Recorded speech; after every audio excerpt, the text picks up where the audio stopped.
C'est enregistré. Autorisez tout le monde.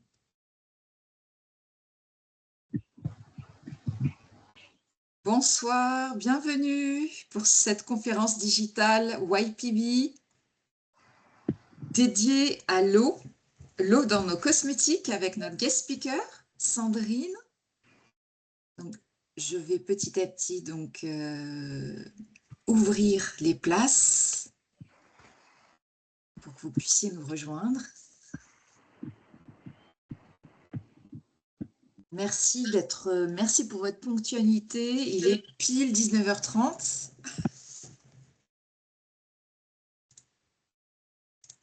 Parfait. Alors, on va Philippine nous rejoint. Merci Philippine, ainsi que je vous appelle par vos prénoms, mais bien sûr je vous... Ah, Sandrine, il y a un deuxième... Sandrine, je t'ai à nouveau accepté. Oui, il y a un petit peu. Il y a peut-être deux comptes. Donc, nous ont rejoint Camille, Julie, Lisa, Mylan, Margot, Marie, Philippine, Sonia. Voici Marjorie. Eh bien, il y a du monde. Oui.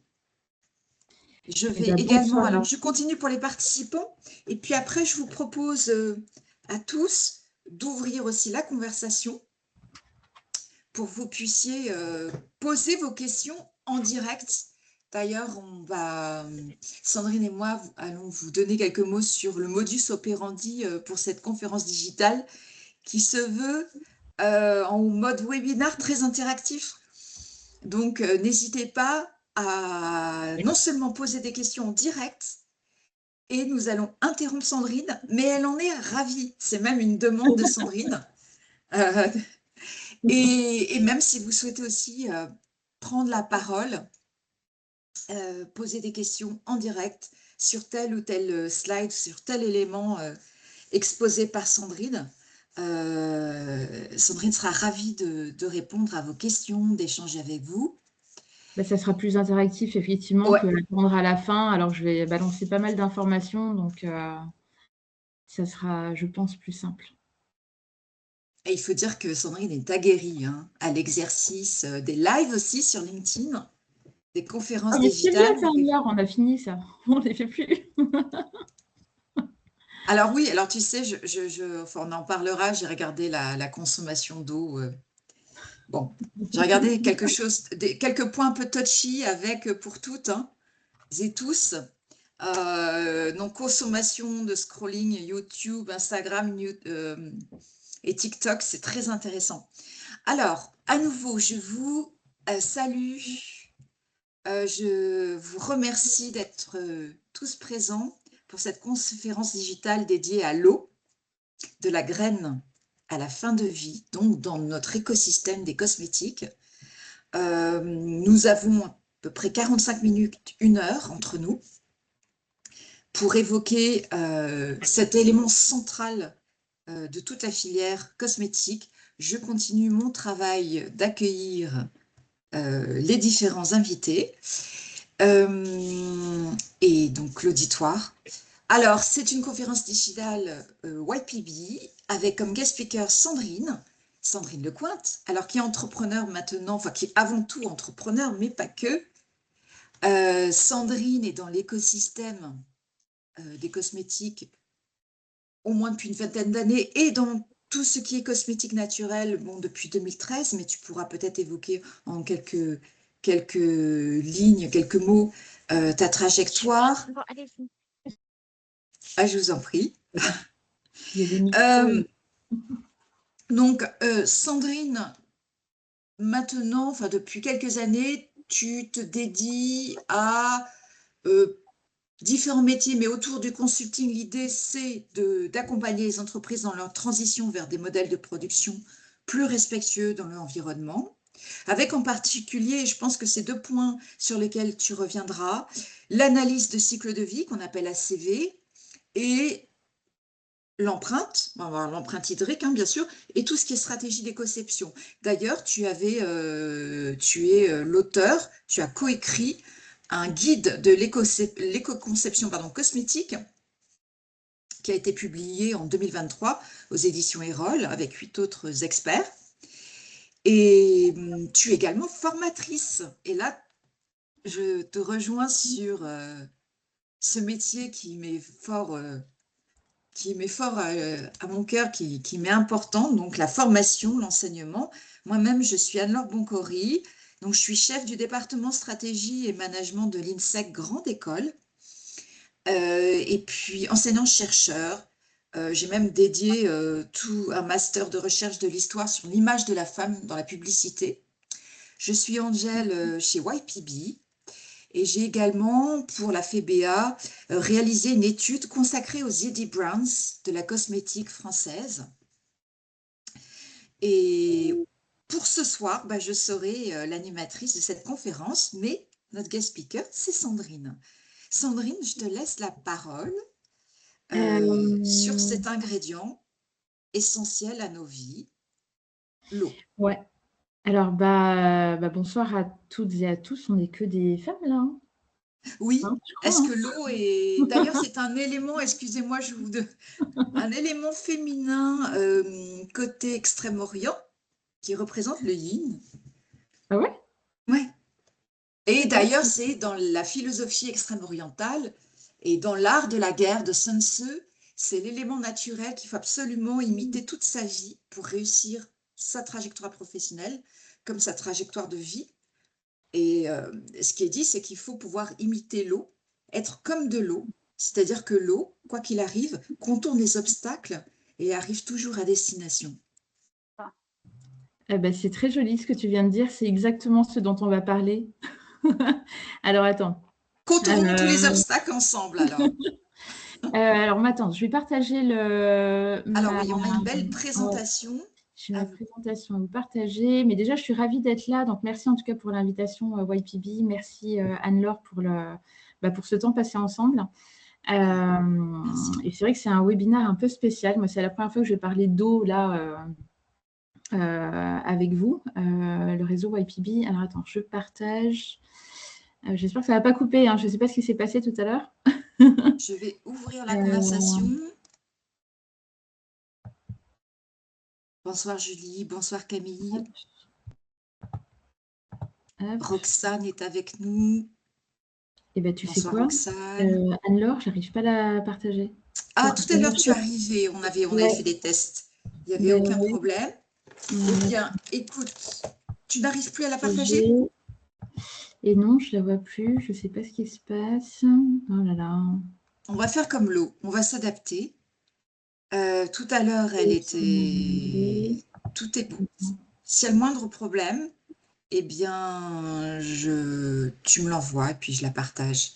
Et comme ça, tu peux commencer à... Le temps que je la reçois, ouais. En fait, il y a un jet lag, je ne sais pas ce qui se passe. Il y a un jet lag? Ouais, il y a un... Oh là là, je suis désolée. Oui, en fait, on a essayé tout à l'heure, ça marchait très bien. Et là, je ne comprends pas. Il me met onglet Chrome. Il me montre la presse à onglet partagé, mais là, tu sais, le petit bouton pour faire partager, il est en grisé. Bien, alors attends, je vais tout de suite voir ce que je peux faire. Sinon, puisque tout à l'heure, ça fonctionnait, on va être... Partager donc tout l'écran. Comme tu sais, tu t'es réinscrite avec ça y est. Là, vous la voyez ou pas? Ah, c'est bien parti. Oui, parfaitement. Ok. Et voilà. Moi, je ne vous vois plus du tout. Là, je suis... Oui, ça, c'est normal. Enfin, c'est souvent Teams. Enfin, il faut opérer quelques éléments, mais nous sommes avec toi. Et s'il y a absolument des... Enfin, s'il y a, et bien sûr, toutes les questions, je les poserai en direct. Et comme tu l'as souhaité, hein, j'interviendrai aussi en direct. Tu vois plus rien. Bon. Je vais le faire à l'aveugle alors. Mais tu vois ta presse. Ouais, moi, je vois ma presse, mais je ne vois voilà. plus. Alors, du coup, tu m'interromps, tu me diras s'il y a des questions, etc. Ne t'inquiète pas, je suis là pour ça. Et ben, on enchaîne. Avant de commencer, en fait, déjà, je vais vous poser une question simple. Est-ce que vous avez utilisé un produit cosmétique ce matin? Une crème, un shampoing, un gel douche, peut-être? Bon, j'imagine que ça lève des... Non? Attends, ouais. Non, ça ne réagit pas? Si, ça réagit. Ah, quand même, La neige nous dit oui. OK. Ouais, bien sûr. En fait, il faut déjà comprendre que derrière, ce n'est pas juste de l'eau qui se cache juste derrière ce produit-là, en fait. En fait, il faut vérifier justement les litres d'eau qui se cachent derrière ce geste au quotidien qu'on duplique. Ce n'est pas juste de l'eau du robinet qu'on a utilisée pour nous rincer. Moi, je parle de toute l'eau qui est mobilisée, des premières pluies sur le champ, celui qui a nourri la plante à actif. Je parle de l'eau que vous avez employée, qui est partie dans les canalisations. Et c'est ce voyage en fait invisible qu'on va faire ensemble aujourd'hui. Alors déjà pour commencer, je vais faire un petit peu un petit état de l'art, un peu de contexte. Vous êtes peut-être pas tous, je ne sais pas, au courant des 9 limites planétaires. En 2026, on est dans une situation en fait de tension hydrique assez critique. Tu te rappelles, Anne-Laure, on parlait justement de l'ONU. Qui nous disait il y a quelques mois, même pas, je crois que ça fait 3, c'était en février, il me semble, qui disait qu'on était en phase critique. Tu te rappelles, Anne-Laure? Oui, tout à fait. Je crois qu'on était déjà sur les 8 premières limites planétaires ont été dépassées. 7 limites planétaires. Ah, les 7, d'accord. Ouais. Et c'est la 7e, l'acidification des océans, qui est en cours. C'est ça, hein? Et celle qui a été franchie. Voilà, ben là tu les vois sur la slide. Je vous ai mis ici un visuel justement pour vous montrer un petit peu ce que c'est que les 9 limites planétaires. Qu'en 2022, en fait, à l'heure où on parle beaucoup de réchauffement climatique, ok? C'est celui-là, le changement climatique. Je ne sais pas si vous voyez ma petite flèche par contre. Moi, elle est ici. Voilà, vous la voyez ou pas? Ouais. Ouais, ok. Donc tout le monde parle de réchauffement climatique, on parle de concentration de CO2, donc on parle beaucoup de décarbonisation, décarboner en fait l'industrie. Mais on oublie en fait qu'il y a d'autres limites, et c'est ça le sujet principal. En 2022, on a franchi ici le cycle de l'eau douce. Et ce cycle de l'eau douce, il a quand même une importance importante dans notre industrie, parce qu'on parle beaucoup d'industrie, mais derrière, une industrie, elle ne peut tourner qu'avec de l'eau. Donc, si on n'a plus d'eau, on n'a plus d'industrie. Donc, on a quand même pas mal de choses qui sont en train d'être actées depuis ce qui s'est passé en 2022. Si on franchit une limite, et là, en 2025, on a franchi celle de l'acidification des océans, je vous expliquerai un petit peu tout ça. Je ne vais pas trop rentrer dans le détail, parce que voilà, on a 45 minutes, je ne vais pas faire une conférence par thématique. Mais derrière, ça signifie qu'en fait, on a altéré un fonctionnement naturel de notre cycle de l'eau, à nous, à une échelle qui menace la stabilité de tous nos écosystèmes. Okay, c'est pour notre propre sécurité, en fait. Et donc, derrière, on va essayer de comprendre un petit peu ce qu'il y a dans ce cycle de l'eau douce qu'on a franchi. Parce qu'il faut savoir que l'eau, elle fait partie quand même intégrante de notre quotidien. C'est ça qui nous donne souvent l'impression de bien la connaître, hein. Et pourtant, parmi tous les grands enjeux environnementaux, c'est sans doute celui, en tout cas, pour lequel l'écart entre ce que nous pensons savoir et la réalité est véritablement le plus grand. Et cette ressource, elle nous semble souvent abondante. Vous regardez, dans nos sociétés occidentales, elle coule directement de nos robinets. On ouvre, vous la voyez, elle coule. Et cette impression d'abondance, en fait, elle est souvent illusoire. Sauf qu'elle est un peu dangereuse. On va voir ici quelques notions d'hydrologie. Déjà, il faut que vous compreniez que voilà, notre planète Terre, elle représente déjà moins de 3% de l'eau totale présente sur Terre. Vous voyez ici, la Terre, elle est couverte par de l'eau salée. Okay, c'est 71% de la Terre qui est couverte par de l'eau salée.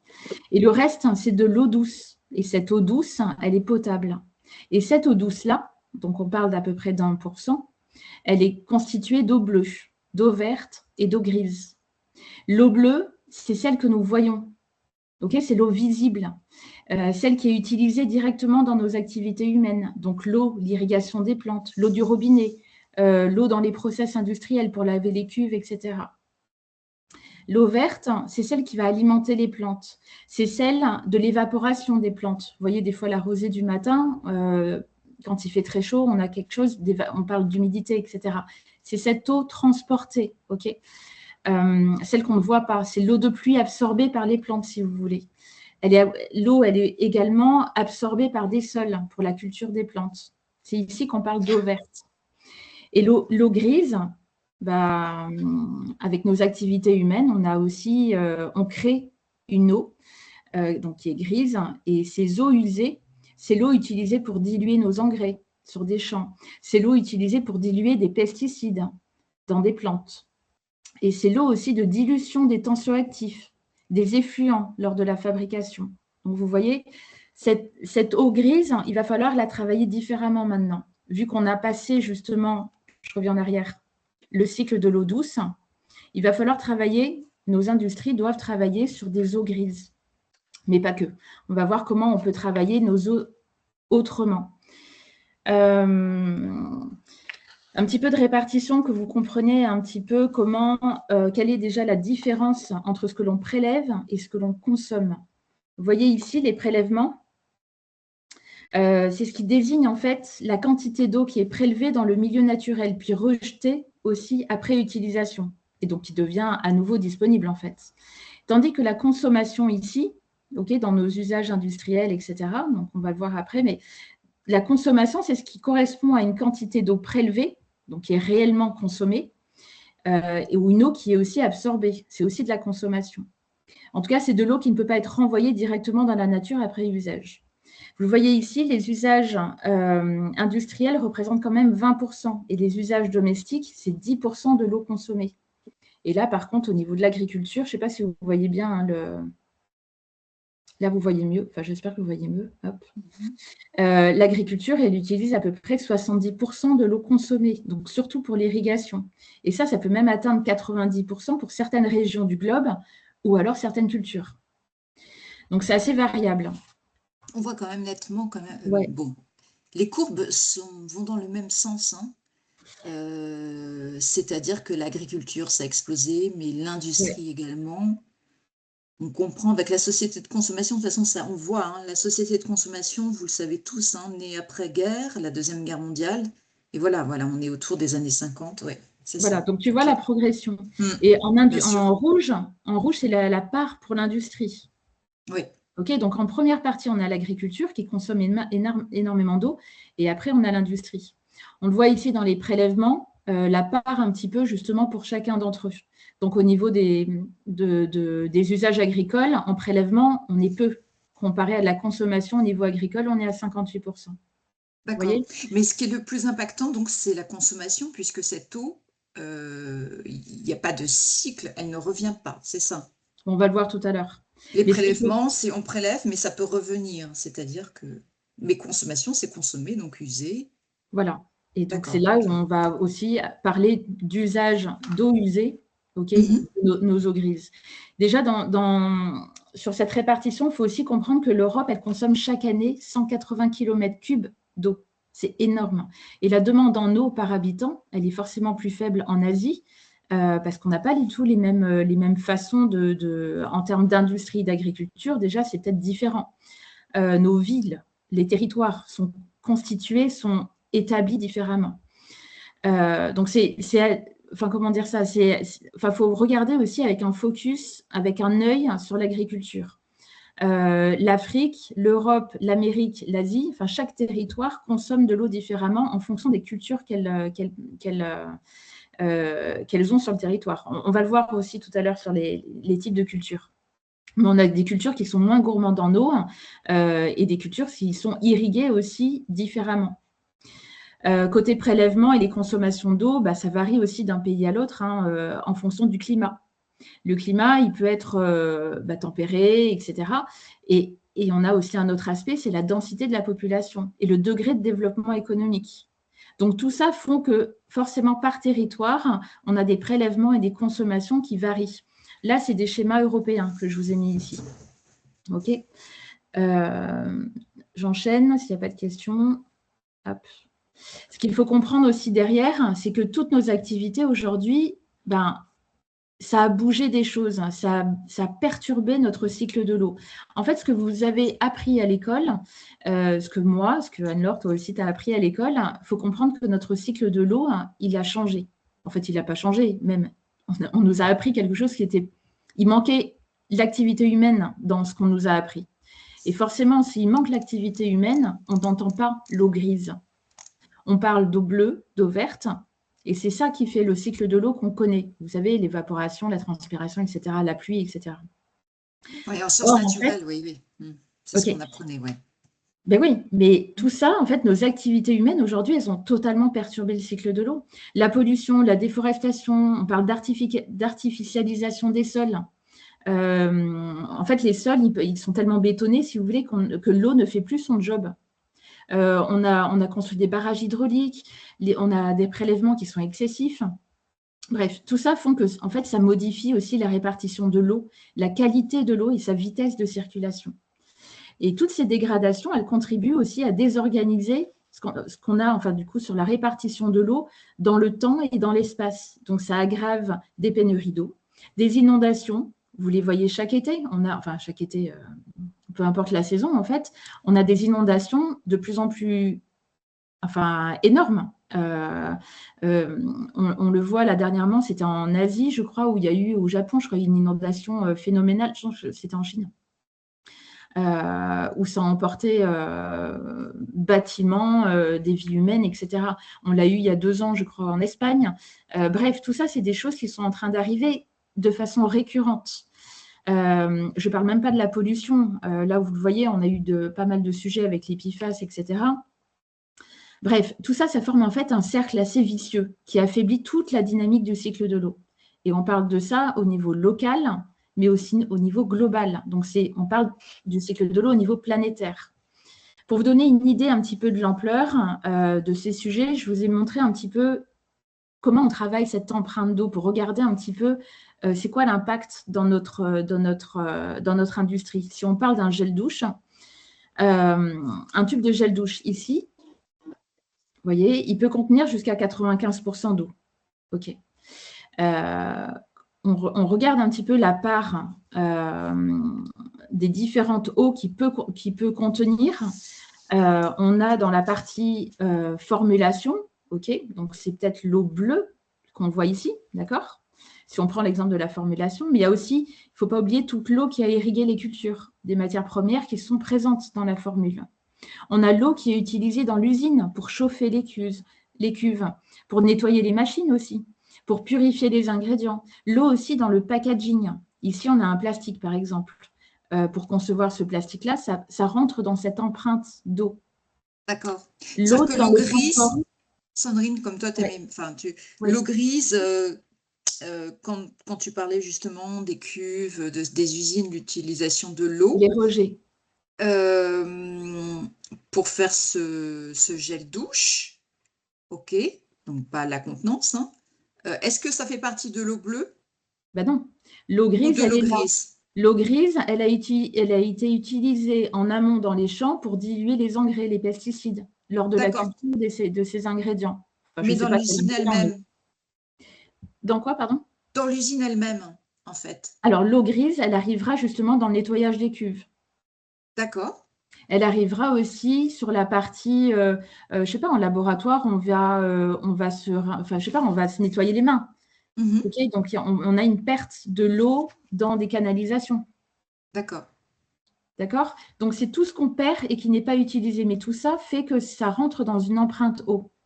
On n'aurait pas lavé les cuves, on n'aurait pas fabriqué ce gel douche, on n'aurait pas lavé les cuves. Bien sûr. Donc, c'est cette empreinte eau, en fait, qu'il faut comprendre derrière. Donc, en revanche, l'eau verte, si tu as un gel douche qui n'a pas d'actif dit naturel au sens, qu'est-ce qu'on pourrait mettre, l'aloe vera et autres, il n'y aura pas d'eau verte. Si tu n'es que dans de la pétrochimie, il n'y a pas d'eau verte. Parce que l'eau verte, c'est que dédié aux terres, c'est ça. Alors, pas que, ça peut être aussi… tu sais, tu as besoin aussi de pétrole pour fabriquer ton emballage. Oui. Donc, il peut y avoir aussi des aspects dans la fabrication de l'emballage, une part aussi d'eau verte. Tout dépend du matériau. Je croyais que l'eau verte, c'était que les sols. Ben oui, mais un sol, enfin, tu vois, il y a tout ce qui est matériaux. Oui, c'est l'huile de roche, le pétrole, j'entends bien. C'est voilà. l'huile de roche, donc de toute façon, c'est Si c'est naturel. du bois, si c'est du bois, tu vois, un bouchon en bois. Si c'est, enfin, je sais pas, c'est en fait, quand on parle d'eau, d'empreinte eau, il y a tout le temps les trois. Tout le temps. On va calculer l'eau verte, l'eau bleue et l'eau grise, tout le temps. Quoi qu'il arrive. Là, je vous ai mis en inverse pour comparer un petit peu l'empreinte eau d'un t-shirt. Un t-shirt simple, en coton, même pas coloré ni quoi que ce soit. Sur un gel douche, on est à 2000 litres d'eau. OK, et pour un t-shirt, on est à 2700 litres d'eau. Donc, c'est à peu près comparable. Et on voit que la part d'eau bleue, c'est tout le temps la même chose. C'est l'eau d'irrigation pour la culture du coton, ici. Et l'eau verte, c'est l'eau de pluie, par exemple, l'eau naturellement qui est présente dans le sol pour la culture du coton.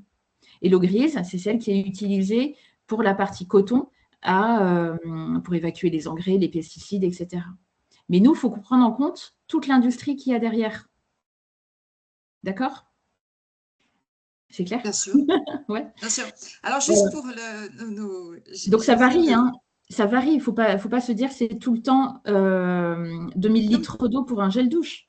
D'accord? J'entends bien. Ça varie selon la formule, selon les matières premières qui sont sélectionnées dedans et selon le packaging, évidemment.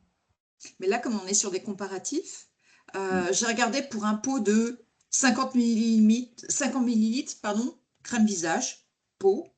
On est autour. Hein. On est autour de, entre 20 en effet, parce que ça varie selon la formule, plus ou moins d'actifs dits naturels, ou s'il y a de la vaseline, enfin pétrochimie, ou entre 20 et 50 litres d'eau. C'est quand même moindre que l'empreinte eau d'un gel douche, hein. Un pot de 50 millilitres. Mais je te dis, voilà, ça dépend. Mais ça vous tient 1 mois et demi, une crème de jour, 1 mois et demi, 2 mois.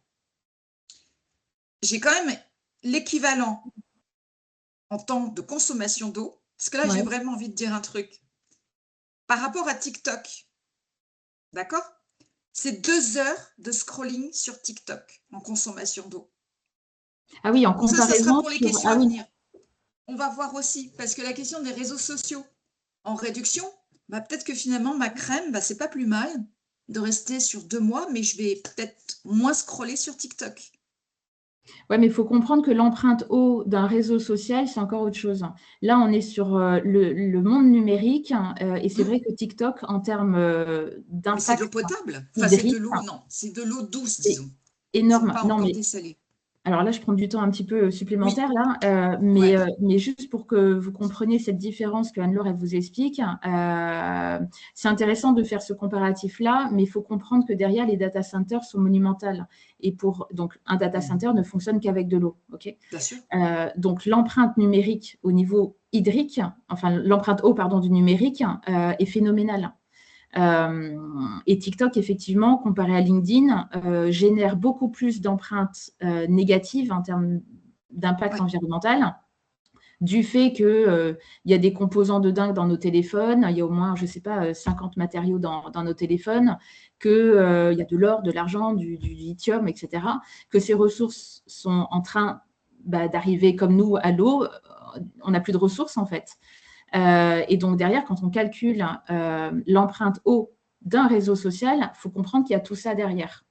Il y a l'outil, les ressources qui sont en train de s'effondrer aussi, et aussi toute la partie consommation, les vidéos. Forcément, une vidéo, ça dure 2 secondes, mais ça génère combien de kilo-mégaoctets, etc., de débit, je ne sais pas quel est le mot là. J'ai pas le mot. De kilos. Ah, j'ai pas le. De litrage. Non, tu sais, de consommation. Quand tu as une vidéo, ça. Bon, de la bande passante? Non, c'est pas ça. C'est ça que tu veux dire? C'est pas grave. Mais en tout cas, forcément, ça a un impact encore plus énorme en fait que nous, notre pauvre petit gel douche, quoi. Ouais, donc, quitte à choisir, tu vois, une communication, TikTok, c'est absolument YouTube. pas. Alors, YouTube, c'est un petit peu middle. YouTube, c'est le moins. Il a l'empreinte hydrique. C'est bizarre, hein? YouTube, non, parce que les vidéos, elles sont plus longues. Elles sont pas. Il y en a beaucoup moins sur YouTube. YouTube, Instagram. TikTok, et imaginez bien que, mais là on sort des réseaux sociaux, mais comme ça devient apparemment nos meilleurs amis, et bah, le pire bien sûr c'est les IA génératives maintenant, les requêtes Bah ouais, ChatGPT, Claude. pour faire pour faire juste une requête pour demander quel temps il va faire demain, enfin c'est hallucinant quoi. Donc, bon, c'était la parenthèse, mais c'est essentiel quand même de le dire pour ne pas culpabiliser que sur voilà, nos usages cosmétiques. Regardons aussi nos usages des réseaux sociaux. numérique, ouais. Ouais. Bah oui, mais après, c'est tous les outils qu'on a, hein, tu sais, un écran, enfin après, c'est... Bon, faut le multiplier. Mais tout ça, il y a des outils pour calculer. Je peux vous envoyer tout ce que vous voulez sur le numérique. Je suis assez... je suis dedans aussi, quoi. Allez, on enchaîne. Si vous voulez calculer d'ailleurs vos gestes, votre empreinte eau à vous aussi, vous pouvez le regarder sur nos gestes climat. C'est un site internet. En 10 minutes, vous pouvez calculer votre propre empreinte eau. Donc, je vous invite à le faire en termes pour calculer votre empreinte CO2, mais vous pouvez le faire aussi au niveau de l'eau. Ça montre un petit peu où est-ce que vous en êtes, vous, dans votre consommation. Alors voilà, donc notez pour plus tard. Si voilà, vous pouvez le faire pour vous, au niveau d'une entreprise, etc., pour calculer une empreinte hydrique. Donc, on a vu un petit peu le contexte actuel. Maintenant, je vous propose de suivre notre goutte d'eau. Alors, on va le faire en 3 actes. La première, c'est l'acte 1, l'eau qui est à la ferme, là où vraiment tout commence avec la plante, dans un champ. En acte 2, je vous ai mis sur la phase de formulation, donc la production, toute la partie production industrielle. Et en acte 3, c'est toute l'eau après usage. Ce qui reste, en fait, une fois que le produit quitte votre salle de bain, que vous êtes brossé les dents, vous crachez dans le lavabo, vous fermez le robinet. Vous avez fini, mais l'eau, elle continue. Donc, on va voir tout ça. Et c'est ces 3 actes qui vont former une boucle. Vous allez le comprendre à la fin. Et c'est un petit peu cette boucle, d'ailleurs, qui sera que je vais mettre en avant au Cosmagri, l'événement que j'organise le 9 juin à Lyon. Donc, j'y reviendrai en fin de session. Mais voilà, c'est un petit peu pour que vous compreniez un petit peu tout ce dont on va parler dans les grandes lignes sans rentrer trop dans le sujet. Alors, je commence par le début. Donc, on est dans un champ. Et la filière cosmétique, elle s'appuie déjà sur un grand nombre de plantes cultivées. Okay, donc, on a des plantes qui sont à base de centaines d'actifs utilisés dans nos formules. Donc, ça, vous le savez déjà. Qu'elles proviennent des PAM. Alors, peut-être que ça, vous le savez un petit peu moins. Une PAM, c'est une filière de plantes à parfum aromatique et médicinal. D'accord, c'est PPAM. On a aussi des actifs qui proviennent de nos vergers, de maraîchage. Elles peuvent aussi provenir de cultures céréalières ou bien oléagineuses, les fruits à coque, c'est les noisettes, etc. Et par exemple, pour produire 1 kg de matière sèche végétale, les plantes en plein champ, elles ont besoin en moyenne de 400 à 800 litres d'eau, selon des conditions climatiques, d'accord, et selon le type de culture aussi. À titre d'exemple, je vous ai mis pour un kilo d'huile essentielle de lavande, j'ai pris un exemple que tout le monde connaît sur la lavande, il faut distiller en moyenne 100 à 150 kg de fleurs fraîches, elles-mêmes qui sont issues de plusieurs centaines de kilos de végétation fraîche. Donc la lavande, c'est une plante qui est relativement sobre en eau. Elle pousse sur un sol pauvre, aride, mais d'autres cultures cosmétiques sont bien plus gourmandes. Si on reste en parfumerie, on a la rose, l'ylang-ylang, ou encore côté légumes, maraîchage, on a le maïs. La betterave pour l'alcool de nos parfums. Et ça, voilà, transformer ces plantes en ingrédients cosmétiques, il faut aussi de l'eau. Il faut de l'eau pour entraîner de la vapeur lors de la distillation des huiles essentielles, de l'eau aussi lors de l'extraction des actifs pour les hydrolats, des eaux florales. Donc, vous comprenez ici que l'eau, encore une fois, on la retrouve partout et à différents états d'être, en fait, dans un champ. On va parler maintenant du stress hydrique au niveau agricole. Ces cultures qu'on a vues tout à l'heure, elles sont aujourd'hui sous pression en fait. On est sur un territoire où on a des grandes zones de production d'ingrédients cosmétiques en France, comme des tomates par exemple dans le sud de la France. On a la rose, les roses de Grasse. On a l'olive dans les Pyrénées-Orientales. Et c'est précisément des territoires qui sont exposés au déficit hydrique. Et justement, tout le pourtour méditerranéen, ici, là, il connaît de plus en plus des épisodes de sécheresse. et des épisodes de plus en plus fréquents, de plus en plus intenses. Alors du coup, forcément, on est obligé de regarder un œil sur nos sourcings de demain et de se dire, bah, OK, qu'est-ce qui va devenir de nos sourcings demain? Avec le changement climatique, la hausse des températures attendues d'ici 2030, c'est de l'ordre de plus 1,5 degrés en France. Avec évidemment donc, tout ce qu'on a dit tout à l'heure, des épisodes de chaleur et de sécheresse qui devraient s'intensifier. Donc 1,5 degré, c'est pas de la météo. Enfin voilà, il faut comprendre aussi cette différence. Il ne faut pas confondre météo et climat. Tu te rappelles, Anne-Laure, on avait évoqué ce sujet. Je ne sais pas si dans la salle, il y a des personnes qui sont au fait de la différence entre météo et climat. Donc, si vous voulez, je vous en dis deux mots. Le climat, en fait, il se réfère aux tendances sur de plus longues périodes. D'accord ? On va lisser des températures sur une année, 10 ans. Tandis que la météo, elle représente des événements à court terme. Exemple, aujourd'hui, il a fait, je ne sais pas, 20 degrés. OK ? Et donc, le climat, il faut comprendre qu'il se lisse sur une année. La météo, c'est un instant T. Donc, pour les agriculteurs, donc les fournisseurs de notre filière cosmétique, cela se traduit concrètement par des rendements en baisse, des actifs qui sont moins concentrés du coup, et des coûts d'irrigation forcément en hausse parce qu'ils vont augmenter l'eau, la quantité d'eau qu'ils vont devoir ajouter sur leur sol. Donc, c'est une bombe à retardement en fait pour nos approvisionnements. Et ça, il faut que l'industrie, elle la regarde. Je vous ai mis une autre slide ici pour montrer un petit peu ce qui risque d'arriver avec des prévisions sur le réchauffement climatique et l'impact que ça a aujourd'hui. D'accord, là on est quand même à 2070, hein, c'est ça, parce que on s'attend pour 2050 à plus 1,5 voire 2 degrés, ce qui donnerait par exemple pour Lyon, il faut le savoir, la météo de Madrid. Hein. Et pour Lille, plutôt Clermont-Ferrand. Mais là, je vois que tu es passé directement à 2070. Donc, vous savez, hein, vraiment, là, ce qui est fatidique, ça va être 2100. Et si on atteint les plus 4 degrés. C'est ça, c'est ce que je dis là. L'Europe, elle se réchauffe en fait plus vite que la moyenne du monde. C'est important qu'on se dise que, voilà, entre 2050, déjà 2050, 2070, ça peut être encore un autre monde. Voilà, donc là, c'est des prévisions. On se dit Paris, ça pourrait être les températures de Montpellier.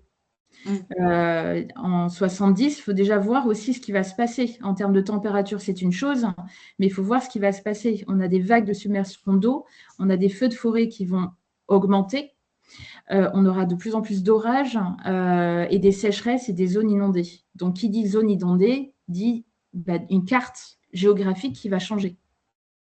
Des villes qui vont disparaître. Ça arrive déjà aux États-Unis, on a des villes des côtes qui s'effondrent. Alors bon, pour d'autres sujets, etc. Mais on a déjà des cartes géographiques qui sont en train de changer. C'est bon ? Et c'est pour ça, si tu m'avais dit d'intervenir, et c'est pour ça qu'on parle de dérèglement climatique avant tout, parce que, comme vous pouvez le voir, mais il peut y avoir des dérèglements, il y a peut-être même des zones pour lesquelles il n'y avait pas de pluie ou autre, mais il va y avoir des pluies inattendues. Oui, mais c'est ça, c'est tout ce qui va changer. En fait, c'est un dérèglement, ça veut pas dire que l'existant va augmenter. En fait, les cartes vont être redistribuées. Ouais. Mais sauf que derrière, nous, il faut regarder dans notre industrie comment ça va empiéter sur nos sourcings. Imagine un parfumeur qui se source à Grasse avec la filière de la rose. Aujourd'hui, elle ne pousse plus à Grasse. Donc, c'est un vrai sujet. On a travaillé cette carte justement à faire une prospective à 2050 avec l'agroclimatologue Serge Zaka, qui est assez connu. Et on a travaillé cette carte de se dire, OK, on imagine 2050, comment on va sourcer nos ingrédients. Donc, la rose à Grasse, on l'écarte parce qu'on ne sait plus la faire pousser, ou alors on va travailler, on va la rendre résiliente. Mais pour ça, il faut des années. Pour rendre une plante résiliente, ça ne se fait pas comme ça en une année. Donc, les agriculteurs travaillent déjà à rendre certaines plantes plus résilientes, à travailler, à ce qu'elles travaillent, à ce qu'elles conservent leur rendement, avec aussi des propriétés différentes. On a imaginé, c'est déjà des choses qui sont déjà en train d'arriver, où des agriculteurs sont déjà en train de tester. On a des filières d'avocats qui sont en train d'arriver dans le sud de la France. On a de la grenade, on a de la vanille en Bretagne, de l'aloe vera en Normandie. vanille en Bretagne, on passe de Ouais, alors, Madagascar. il la dédie pas encore pour l'industrie de la cosmétique. D'abord, il se focus sur l'agroalimentaire. Mais D'accord. à venir, pourquoi pas, l'agriculteur se dit, OK, peut-être qu'il se passera, je ne sais pas. Mais en tout cas, c'est des choix aussi d'agriculteurs de choisir leur marché. Donc aujourd'hui, la vanille, elle pousse pour le monde alimentaire, gastronomie, etc. Et donc, viendra plus tard pour la cosmétique. Mais il faut savoir que déjà, elle pousse sous serre, certes, mais elle pousse en France. Voilà, on a des noix qui arrivent aussi par ici. On a du sarrasin qui arrive aussi dans le nord. La filière sorgho prend des surfaces de plus en plus grandes. Le bambou aussi qui augmente. Alors, il est un peu caché par la loupe, mais on a du bambou qui est aussi dans cette région-là. Je ne sais pas si vous voyez. Tu vois bien, Laure, dis-moi si… Si, on le voit, oui, oui. Okay.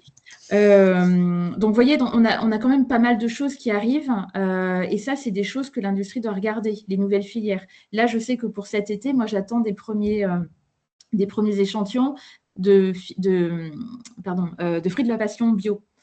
On a à Marseille, on a du coton qui arrive. Alors certes, le coton, c'est pas top en termes de ressources hydriques, mais peut-être que ce coton-là, il est travaillé aussi à ce qu'il demande moins d'eau.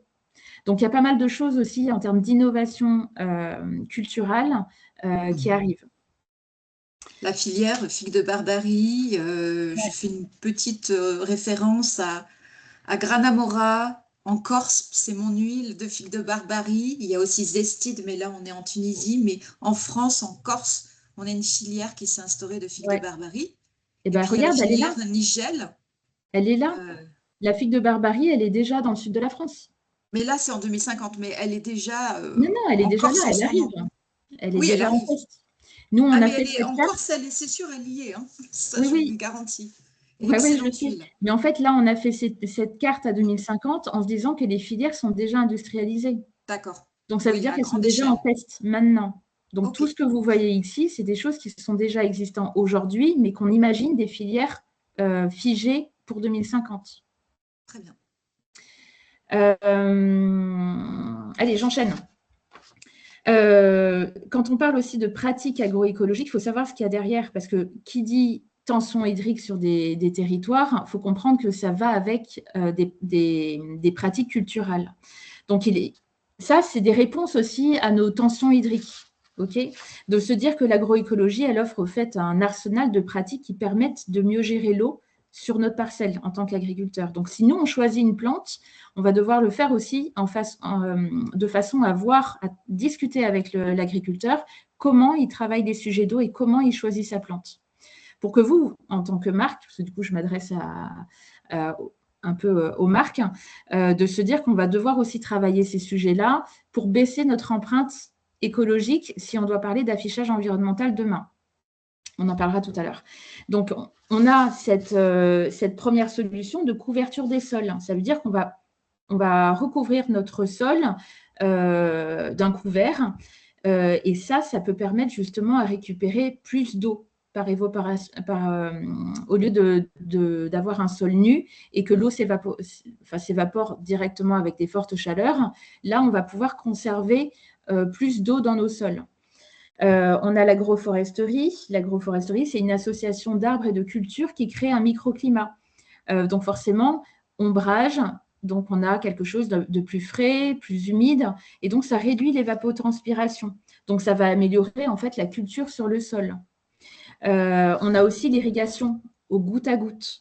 Ça, c'est piloté par des capteurs tensiométriques. Et là, on peut aussi économiser 30 à 50% d'eau par rapport à de l'aspersion classique. En fait, vous voyez ces grands bras qui arrosent à tout va, c'est des choses qui vont devoir changer. On a aussi ce qu'on appelle l'agriculture régénérative. Ça fait partie de l'agroécologie. Et la cosmétique régénérative, elle s'en inspire depuis peu. Je ne sais pas si vous vous souvenez, je vais en parler peut-être tout à l'heure avec la marque Eclos. C'est Eclos, la marque de maquillage, qui a utilisé ce mot pour la première fois en cosmétique en 2021. 2021, je crois. Et en fait, ça fonctionne sur 5 piliers. On va le voir tout à l'heure, pardon. Et après, il y a aussi le choix variétal. Donc, si on a des cultures, des pratiques culturelles, il faut comprendre que derrière le choix des variétés, une variété de roses, de vignes, d'aloe vera, etc., ils vont être développés par rapport à leur résistance à la sécheresse et donc consommer moins d'eau tout en maintenant en fait la qualité des actifs qu'on leur attend. C'est une solution en tout cas qu'on privilégie à notre niveau, nous, mais il faut le faire main dans la main avec nos agriculteurs. Si vous passez par un laboratoire en disant vous gérez cette filière-là, le laboratoire il peut se dire ok, moi je regarde ce qu'il y a dans mon catalogue, vous prenez ce qu'il y a aujourd'hui, puis on verra demain. Là, on parle de filière durable. On est dans une transition écologique. Et donc, il va falloir travailler cette transition directement avec ceux qui travaillent nos sols, vos ingrédients. Moi, ça fait quelques années quand même que je vois beaucoup de marques qui viennent vers moi en me disant on est en galère, on est en pénurie de tel ingrédient, tel actif, etc. Mon agriculteur ne le fait plus. Comment je fais? Et ça ne fait encore ce matin, j'en ai eu 2. Et donc, on doit travailler justement, trouver l'alternative à des plantes qui vont être plus pérennes. Donc, c'est des sujets, voilà, tous ces sujets-là, je rentre dans le détail lors de cette journée au Cosmagri parce qu'on va avoir des marques qui vont venir témoigner avec des agriculteurs de la filière. On va avoir notamment l'orge, l'olive, comment on a une marque qui change d'ingrédients, qui change sa formulation parce qu'elle a pris conscience que peut-être que la filière de l'avocat n'est plus assez durable. En tout cas, de la façon dont elle le cultivait, son agriculteur le cultivait dans le territoire à l'étranger, etc. Et donc, elle a fait le choix de travailler un ingrédient qu'elle trouve en France et qui demande moins d'eau et qui a des pratiques agroécologiques moindres en termes d'eau. Ouais. Et en 2050, on aura la filière de l'avocat en France. Yes. D'ailleurs, un super sourcing en 2050.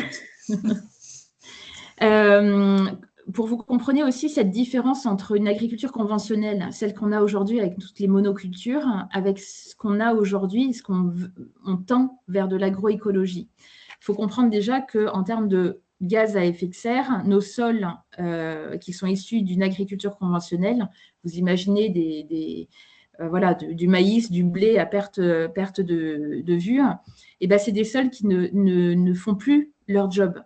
Une agriculture conventionnelle, elle va séquestrer du carbone, mais plus comme avant.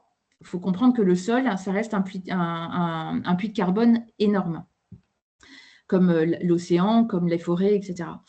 Et avec une agriculture conventionnelle, avec une seule culture, donc on parle de monoculture, avec du labour au sol constamment, et puis en plus avec des labours, on travaille la terre avec des grands bras mécaniques qui vont vraiment charcuter le sol. Donc, ils vont casser tout l'écosystème vivant qui est à l'intérieur. En plus, vous rajoutez à ça les pesticides, la forte dépendance aux intrants, etc.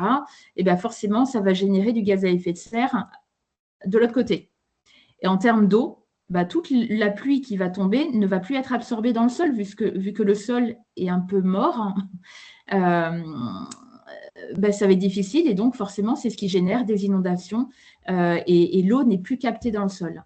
À l'inverse, dans un sol qui est travaillé en agroécologie, ça veut dire qu'on va travailler de l'agroforesterie, donc on va mettre des arbres, on va créer de l'ombrage, on va avoir des cultures intercalaires, donc ça veut dire qu'entre notre blé, on va peut-être planter une autre plante.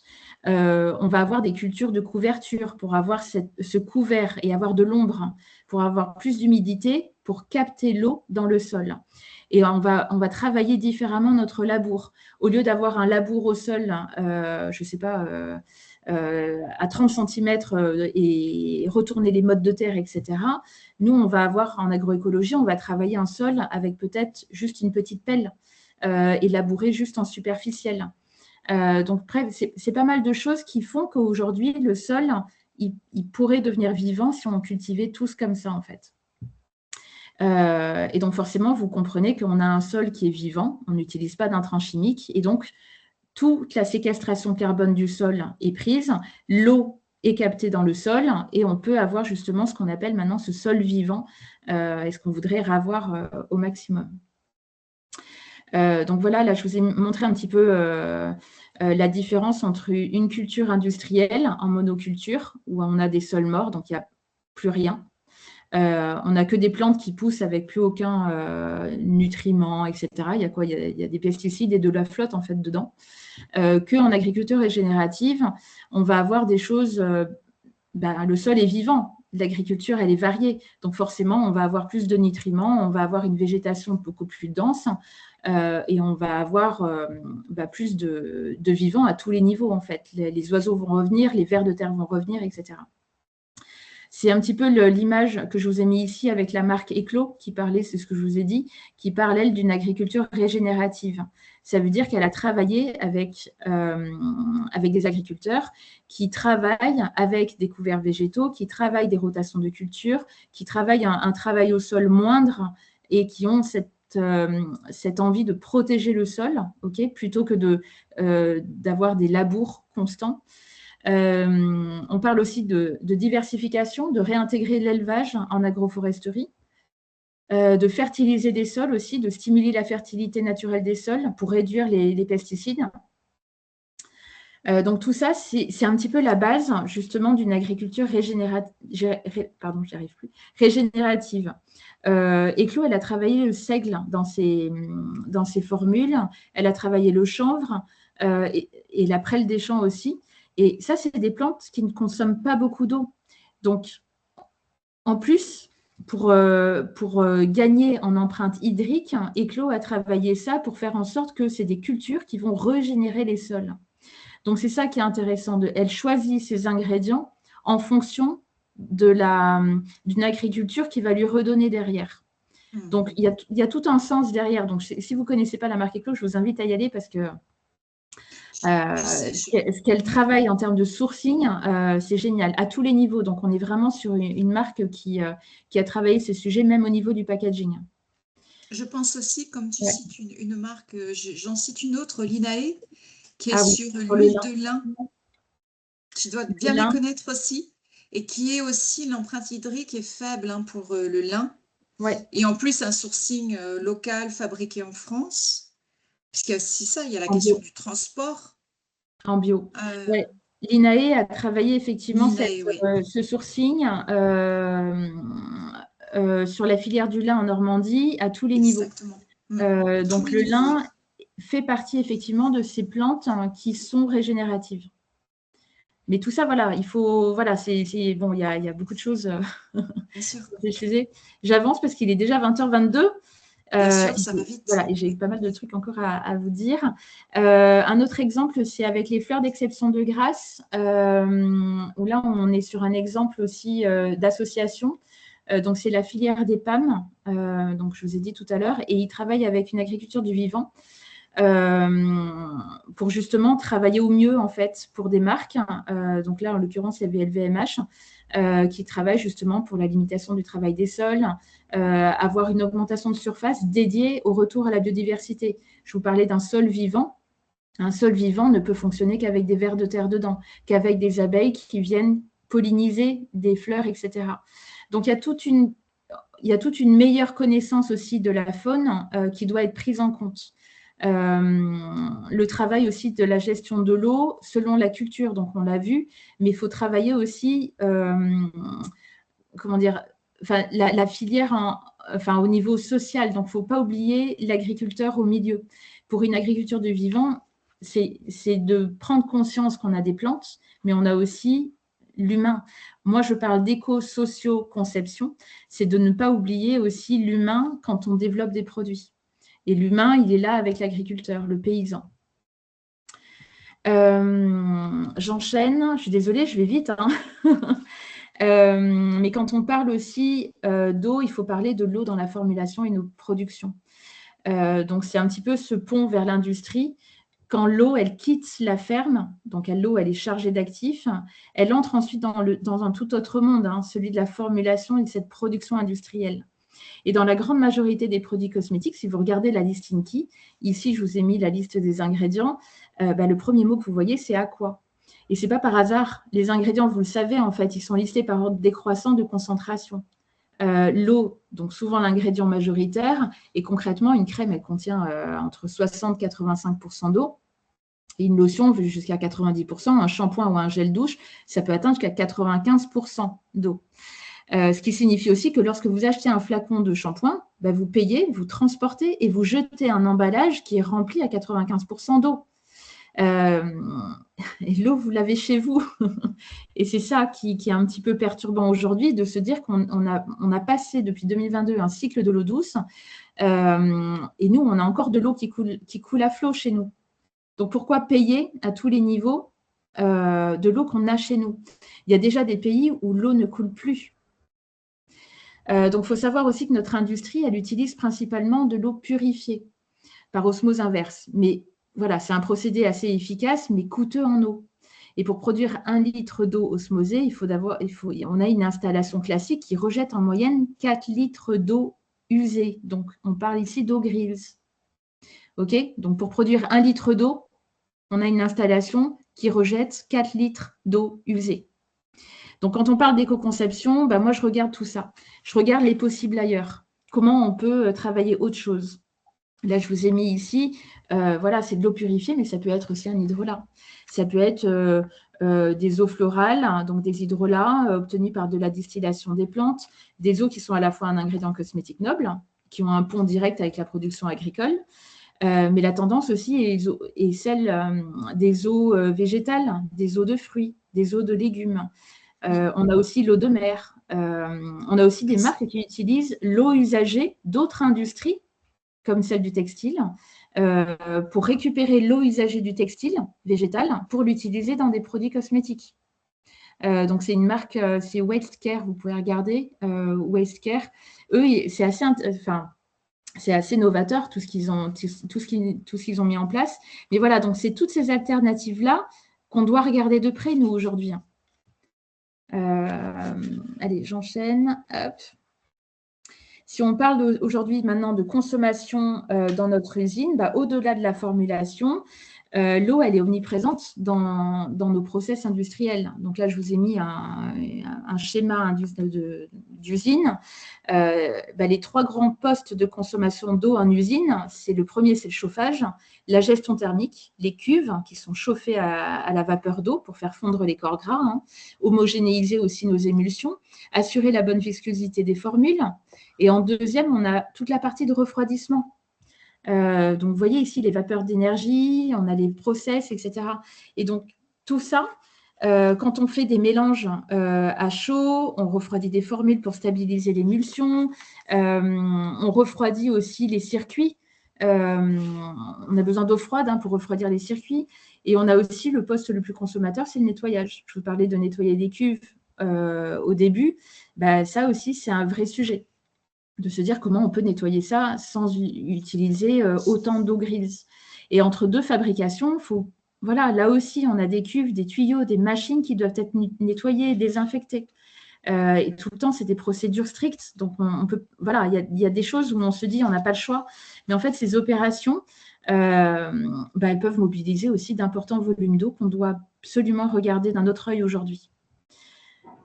Ils sont excellents, ces schémas, parce que ça nous permet de voir en quoi c'est vraiment systémique et qu'il ne faut pas regarder, comme tu dis, le fameux ingrédient Inky ou Aqua. C'est vraiment, tu nous montres là toute la filière et tout ce qu'il y a autour.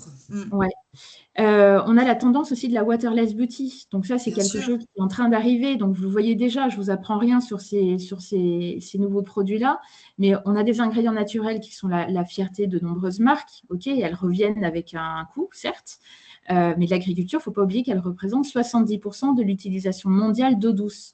Et nos ingrédients de beauté, comme des herbes, des fruits, des fleurs, elles nécessitent cette irrigation substantielle. Donc, ironiquement, plus le produit est naturel, plus l'empreinte eau, elle est grande. Ok, c'est ce que tu as dit tout à l'heure, en montrant l'exemple était juste de se dire que si on a un produit synthétique, forcément, l'eau, elle est moindre, l'empreinte eau est moindre. Oui, j'avais regardé pour à nouveau Vaseline versus, tu vois, je regardais certains beurres de karité, mais j'ai fait des comparatifs et oui, c'est pas si évident que ça. Qui dit naturel ou c'est pas si évident parce que derrière les phases de nettoyage, tu les auras toujours quoi qu'il en soit. Oui. Et puis tu vois, voilà, il ne faut pas croire en fait que les ingrédients synthétiques c'est une meilleure escapade parce que leur processus de production chimique nécessite aussi d'énormes quantités d'eau. Pour refroidir, c'est ça? Ben oui, exactement, pour le refroidissement, c'est hallucinant, mais c'est là que justement, il y a beaucoup de choses encore à innover. Donc cette révolution waterless, elle s'impose aujourd'hui. On a des formules anhydres, donc sans eau, qui, bon, ça existe depuis belle lurette, hein, c'est pas nouveau, hein. Mais le consommateur, lui, il voit un déodorant en poudre, il va lever un sourcil. Mais voilà, c'est des choses qui fonctionnent encore, qui doivent prendre plus d'ampleur. On voit émerger aussi des nouvelles formes de galéniques pensées pour éliminer d'eau. Donc, on voit ces déos en poudre, on voit des shampoings solides. Je vous ai mis quoi? Des parfums solides, des poudres à reconstituer. On a Noah qui a lancé son gel douche sans eau l'année dernière. Ouais. Cette année, je ne sais plus. Noah, N-O-W-A. On voit aussi des concentrations ultra dosées, des formats qui présentent aussi un triple avantage. Ils réduisent l'eau dans la formule, ça supprime et ça réduit le besoin de conservateurs. S'il n'y a pas d'eau, il y a moins de bactéries. Okay, donc, on allège aussi, on peut réduire l'eau aussi au niveau de l'emballage parce qu'on réduit la taille de l'emballage, le poids de l'emballage, donc au niveau du transport, ça réduit aussi. Bref, on voit tout ça à tous les niveaux, selon l'engouement de la waterless beauty, comment ça impacte et comment ça transforme nos filières et l'empreinte eau. Bien sûr. En termes de réglementation, il faut que l'appétence consommateur soit là. Et je crois qu'elle l'est pas encore. C'est lent à arriver. Mais voilà, voilà. En termes de réglementation, je vais passer vite, mais voilà, on a une pression quand même sur la gestion de l'eau et ça va croître. Avec la réglementation, on a la CSRD qui est entrée en vigueur progressivement depuis 2024. Donc, il y a tout un agenda qui arrive et qui oblige les grandes entreprises à publier des données extra-financières. Et ça inclut la consommation d'eau. Ça impacte aussi toutes les ressources hydriques sur toute la filière. Donc, nos choix de fournisseurs deviennent importants. Les industriels, aujourd'hui, doivent mesurer, suivre, réduire leur empreinte eau à tous les niveaux. Je vous ai dit, ça fait 10 ans qu'on parle d'empreinte carbone, d'impact carbone, etc. Mais en fait, il ne faut pas oublier qu'il y a d'autres choses. Là, on parle de l'eau. Moi, j'ai envie de parler de biodiversité en même temps. Et la réglementation, c'est des sujets qui arrivent au fur et à mesure. Donc, c'est des leviers supplémentaires, en tout cas, pour approcher les deux mondes, l'agriculture et le monde industriel. On parle d'ACV, donc ça aussi, c'est des choses qui arrivent. On attend cette loi sur l'éco-conception et qui va mettre en avant tout ce calcul d'impact à tous les niveaux que les marques devront faire. J'enchaîne. L'eau après usage. Maintenant, on va voir ce qui part dans les eaux usées. Donc, vous rincez votre shampoing, vous lavez le visage, très bien, vous brossez les dents. Le produit, il est dilué dans l'eau. Il part dans les canalisations, très bien. Et que se passe-t-il ensuite ? Donc, on voit les tensioactifs, les conservateurs, les parfums de synthèse, les silicones, les filtres UV, les crèmes, les machins. Toutes ces substances non biodégradables, elles se dispersent. Et elles ne sont pas souvent filtrées, en fait. Elles ne sont pas du tout éliminées par les stations d'épuration. On croit qu'elles sont OK, mais en fait, il n'y a rien de fait, en fait. Donc, elles rejoignent directement, en fait, les milieux naturels. Et les conséquences sur la biodiversité aquatique et terrestre, elles sont documentées aujourd'hui. On a de la littérature pour comprendre les impacts de nos molécules. Donc, vous imaginez bien que tout ça, c'est préoccupant. Et je ne vous parle même pas des microplastiques. Donc, on voit aujourd'hui le schéma. Vous le mettez là, vous le buvez, l'eau, très bien, le poisson, etc. Et au final, vous finissez par le manger. Très bien. Je ne vous parle pas des microplastiques, mais il ne faut pas oublier qu'ils sont déjà interdits depuis 2023. D'accord ? Donc, merci Rich. Bon, voilà, je ne vais pas trop rentrer dans le détail. Vous avez compris en tout cas que toutes ces substances, elles s'accumulent dans la chaîne alimentaire, du zooplancton à nos organes via nos assiettes. Alors moi, j'ai envie de vous dire bon appétit. Quand on formule avec des produits, avec des molécules qui ne sont pas biodégradables, je m'étouffe à chaque fois. Il est 20h30, ouais. J'enchaîne. Oui, c'est ça. Non, mais comme tu disais, bon appétit. Voilà, mais là, je vous ai fait cette slide pour comprendre en fait l'impact sur les écosystèmes aquatiques. Parce qu'au-delà des effets des écosystèmes aquatiques, on voit aussi de la détériorisation générale de la qualité de l'eau.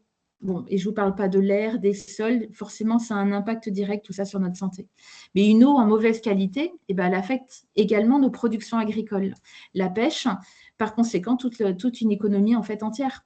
Et donc, selon les connaissances actuelles, en fait, on les voit, les phénomènes en lien avec le changement climatique. On a une augmentation de l'impact des polluants également. En fait, là, c'est ce qu'on voit ici. Hein. En fait, l'émission de gaz à effet de serre dans l'atmosphère, elle engendre un réchauffement de l'air, mais aussi du sol et de l'eau. Et on le voit ici avec les températures des lacs européens, ils augmentent de 0,15 à 0,3 degrés par décennie. C'est énorme.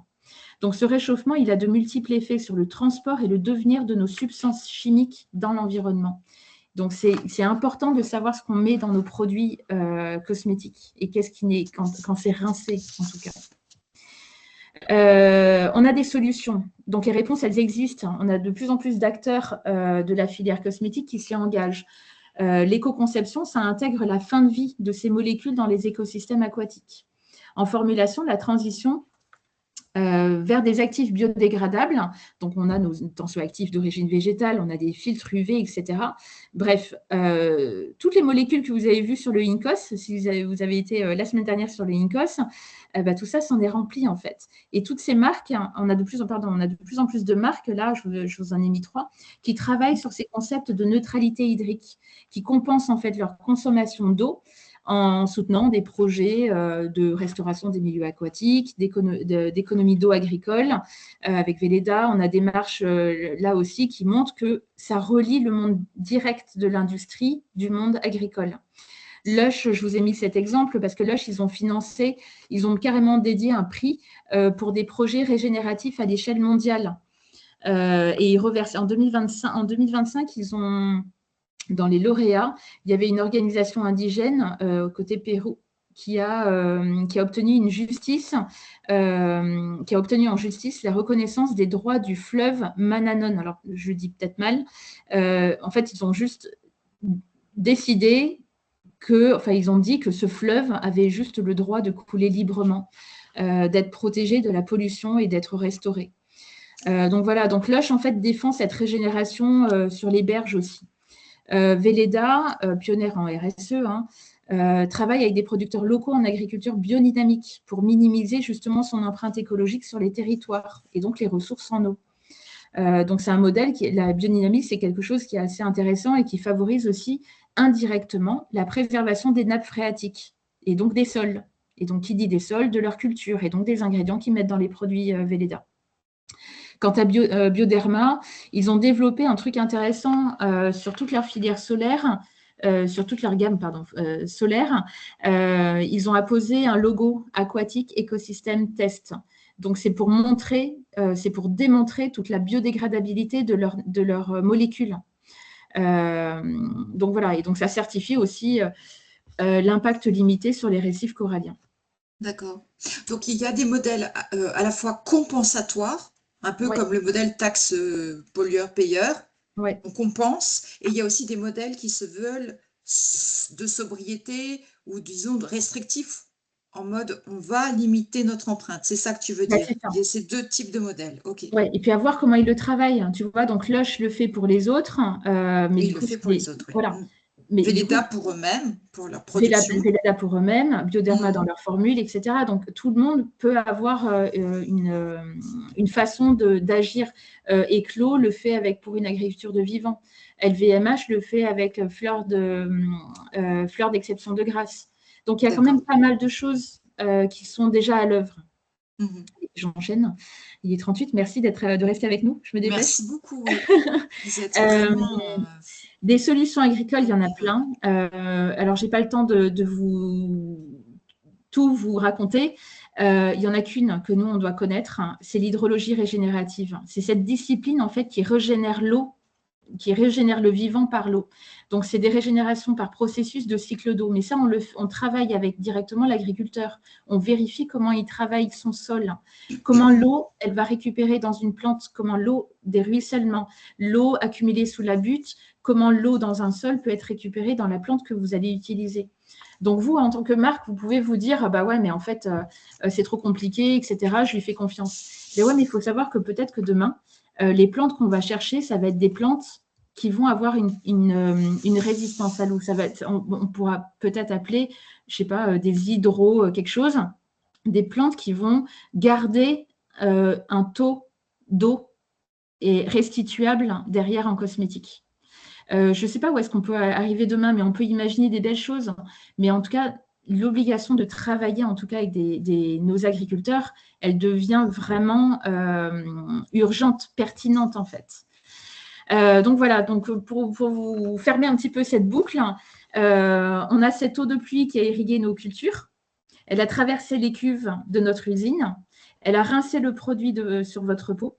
Elle a il y a une partie, en tout cas, d'elle-même qui retourne, purifiée ou non, vers les nappes phréatiques, les rivières, les sols, vers les champs peut-être de demain et repelote. Et cette boucle, en fait, c'est ce qui lie l'agriculteur et l'industriel, la marque, le laboratoire, bref, l'industriel de la beauté en tout cas. En fait, aujourd'hui, ils sont co-responsables de la même ressource. Et c'est ça qu'il faut comprendre. Et c'est ce dont, en tout cas, nous allons parler. C'est le constat que moi, j'en ai fait et je voudrais mettre l'eau, en tout cas, au cœur de chaque étape de notre produit cosmétique. C'est un enjeu qui est agronomique, c'est un enjeu industriel, c'est un enjeu réglementaire et c'est un enjeu environnemental. Et pourtant, les deux acteurs principaux de cette chaîne, donc l'agriculteur qui cultive les plantes et l'industriel qui les formule, se parlent encore peu. Donc, ils vivent dans des mondes différents, avec des référentiels différents, des langages différents, des contraintes différentes. Mais qui parle aujourd'hui du stress hydrique à Grasse ou en Provence avec les formulateurs parisiens? Personne. Qui traduit les contraintes de production des agriculteurs en exigence de cahier des charges cosmétiques? Personne. Donc, le Cosmagri, c'est ce lieu justement que je veux rassembler justement les deux mondes et être cet espace de dialogue, de découverte mutuelle et de business. Voilà, il suffit de parler pour que ça crée des idées, etc. Donc là, c'est la deuxième édition. Vous êtes tous conviés. Il y a un code de réduction spécial YPB. On vous mettra le lien. Donc, si vous avez des questions, c'est maintenant. C'est maintenant pour vos questions. Excellent. Alors, c'est vrai que tu as parlé beaucoup, finalement, c'est de cette rencontre indispensable, ce dialogue indispensable entre agriculteurs et industriels. Donc, finalement, l'amont, le milieu de la filière, et quand on va tout à l'aval, il y a le consommateur. Pour l'instant, ta position, tu n'es pas dans la... Enfin, si, la remarque, tu le fais parce qu'on est tous consommateurs, mais il y a aussi ce rôle que nous pouvons jouer en tant que consommateurs, consommatrices de cosmétiques, de privilégier peut-être des produits anhydres ou... Qu'est-ce que tu en penses de ça? Ça serait peut-être une étape à venir, mais... Déjà, c'est en tant que consommateur, regardez notre consommation d'eau déjà. C'est la première chose à faire. Faut comprendre qu'on parlait d'empreinte eau au niveau des nations à l'époque. Donc, les nations, elles avaient des choses à regarder en termes de pays. Puis après, c'est arrivé au niveau des villes. On a une empreinte par ville. Et puis là, c'est en train d'arriver au niveau des entreprises. Donc, peut-être que demain, dans un demain proche, on va parler d'empreinte au niveau individuel. Si on n'a plus d'eau, il va falloir de comprendre que l'eau, elle ne peut plus couler à flot et on ne peut plus la gaspiller comme ça. Donc, peut-être revoir notre consommation à nous, de se dire, OK, il y a déjà des pays où il n'y a plus d'eau. Moi, je viens de Madagascar, je sais qu'il n'y a plus d'eau. Je le vis, là, ma famille le vit, donc je le vois. Mayotte, c'est des régions où il n'y a plus d'eau, en fait. On le voit même en France. Depuis l'été 2022, on a des régions qui sont de plus en plus, où on coupe l'eau. Il y a des fontaines où il n'y a plus d'eau. Donc, c'est des choses, voilà. Donc, déjà prendre conscience de ça, après regarder sa consommation, choisir peut-être, alors passer peut-être moins de temps sous la douche. Moi, j'ai des élèves qui me disent, mais moi, je passe 40 minutes sous la douche, ça ne me pose aucun problème. 2-3 minutes, c'est ça, je crois que c'est... Si on arrive à passer 5 minutes, déjà, c'est pas mal. Mais moi, quand j'entends 40 minutes, je me dis, il va falloir changer. Voilà. Après, en tant qu'industriel, nos façons de faire aussi, elles doivent changer. On ne peut plus avoir des ingrédients juste sur un catalogue et se dire on va choisir comme ça. Ah tiens, elle a une belle histoire. Ah tiens, je vais prendre, je sais pas, la même hélice. Je vais prendre tel ingrédient parce que c'est joli, ça va dans le storytelling, ça va dans le branding, peu importe. Il y a des choses où ça ne marche plus.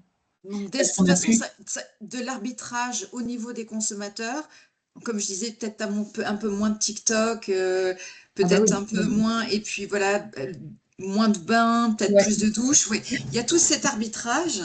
Et au niveau des industriels, pour toi, c'est le choix donc de tel ou tel actif, et donc des plantes éventuellement associées. Ouais. Quoi d'autre au niveau des industriels? Après, c'est des petits gestes, hein, tu vois, c'est des éco-gestes. Hein. Côté labo, c'est de travailler peut-être avec moins d'eau. De se dire qu'on va peut-être prendre l'eau de lavage d'un truc pour nettoyer autre chose et arrêter de tout laver avec de l'eau propre. Tu vois, travailler peut-être avec un circuit, et là, c'est des obligations réglementaires qui arrivent, travailler avec ce système de circuit fermé. Tout est en circuit fermé. Donc là, c'est des directives qui arrivent. Hein. Donc les usines sont en train de se mettre au pas. Est-ce que tu as entendu parler j'avais une question sur les dry factories. C'est des usines à consommation d'eau nette nulle, mais il y a très peu de cas, j'imagine, sur la planète Terre. Donc les dry factories. Les usines sèches. Ouais, là, c'est ça, exactement. J'imagine, elles sont peu nombreuses. Ça arrive. Il y a Fabre qui est en train de sortir, là, justement, en 2027, je crois que ça va sortir de terre. Là, ils ont leur première usine sèche qui va sortir. On a Laboratoire Expansions, donc Mustela, qui travaille dessus. On a de plus en plus. Hein. De plus en plus, mais ça devient. Depuis 2022, en fait, on est tenu de travailler différemment notre empreinte eau. Donc les usines. Depuis 2022, parce qu'il y a eu la réglementation. Parce que réglementation en vigueur et parce que la limite d'eau a été franchie, donc on doit absolument la résorber. Donc il faut économiser de l'eau à tous les niveaux. Quand on se brosse les dents, on coupe son robinet. Non, mais tu vois, des fois, c'est des gestes, on n'y pense pas. Mais en fait, voilà, de laisser couler l'eau, ça, c'est plus possible. On voit les participants, ça diminue. Est-ce que vous avez des questions? Ah oui, alors on a des remerciements. Merci beaucoup. N'hésitez pas, vous pouvez même intervenir. Est-ce que vous pouvez prendre la parole? Bonsoir, vous m'entendez? Oui, super. Alors, super, très bien. Déjà, merci beaucoup pour cette présentation très intéressante.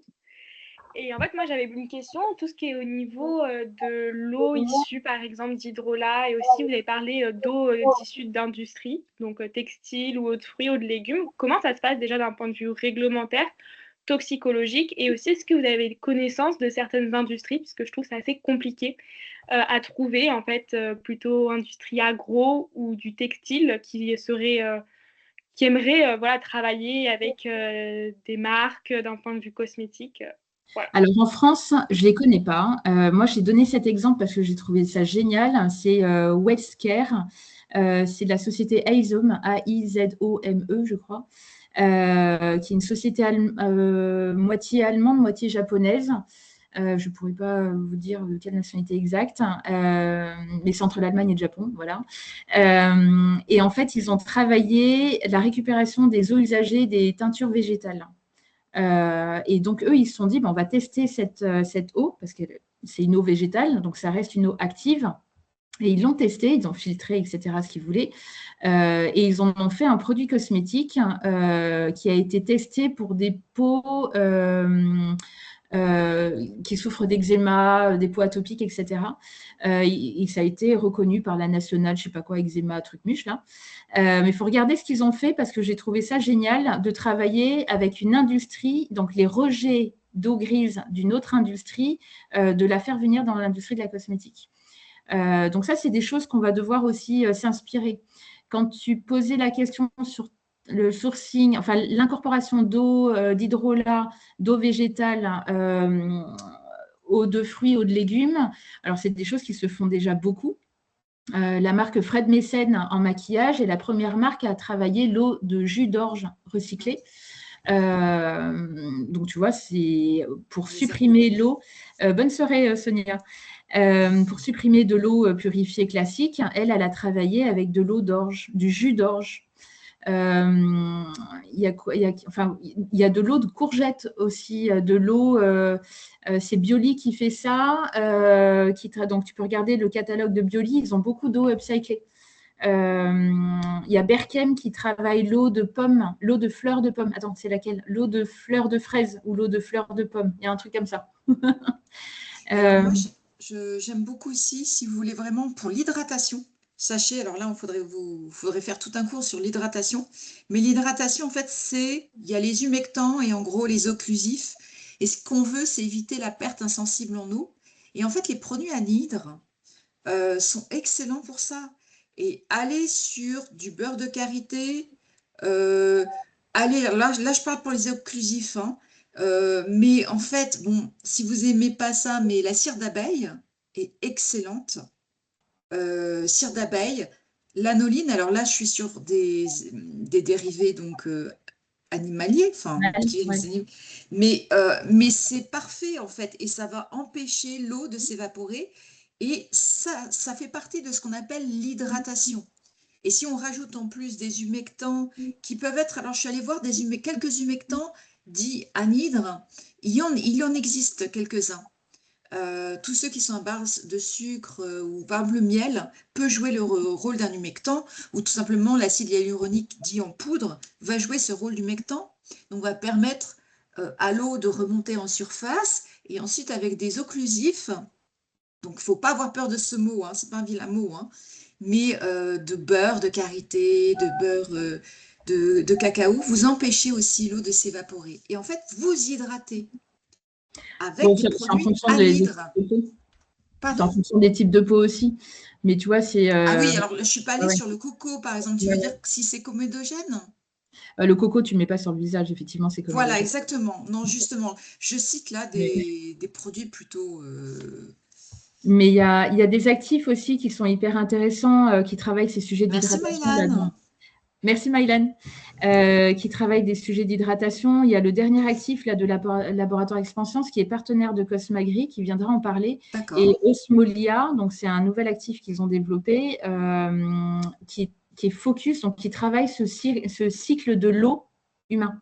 Et en termes d'hydratation, on a justement cette symbiose en fait de l'apport sur toute la chaîne. L'eau, nous l'avons là, hein. Elle est là en fait, notre eau. Ouais. Non mais c'est vrai. En fait, elle est à l'intérieur, c'est ça, c'est la perte insensible en eau en fait. On a notre eau déjà à l'intérieur. Donc voilà, donc effectivement, il y a plein de sujets sur l'hydratation.